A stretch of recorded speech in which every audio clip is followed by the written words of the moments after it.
starting the base for your quail vessel, you're going to cut a chunk of clay that's a little bit thinner. And then we have to manually press this out so that it becomes about that pinky thickness and the right size. So I'm going to start by pushing with my palms and pressing that clay down. The other thing you can do is called throwing a slab. To get this clay thinner, you're going to start with the clay away from you, and as you drop it down to the table, you're going to pull that clay to you. So I'm taking the clay, I'm starting it away from me, and I'm pulling it to me. Starting away from me, pulling it to me. This will stretch the clay, and it'll stretch the clay evenly.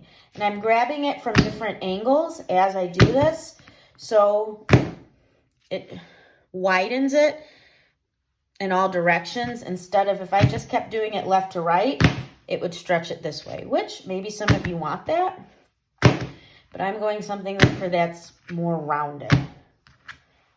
Once I've done this maybe about 10 times, like check the thickness. Okay, it's my pinky thickness, finger thickness. So then I can cut the base. You're gonna find something circular in your house if you're gonna use a circular base. I have a lid. You're gonna put that on and then get one of your tools and you're gonna cut out the base and just trace around it. And ta-da, you have a nice even base for your vessel. Now, let's say I didn't want a circular base.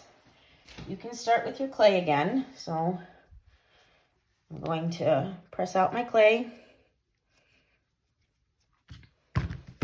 pat it down,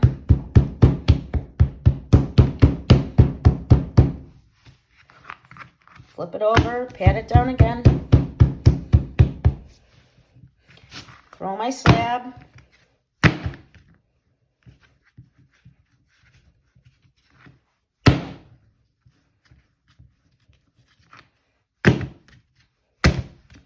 remember, I'm grabbing it from different angles. Then you can map out the shape that you want. So if you wanted something more oval, I'm gently drawing the shape that I want first. So if I don't like it, I can erase it.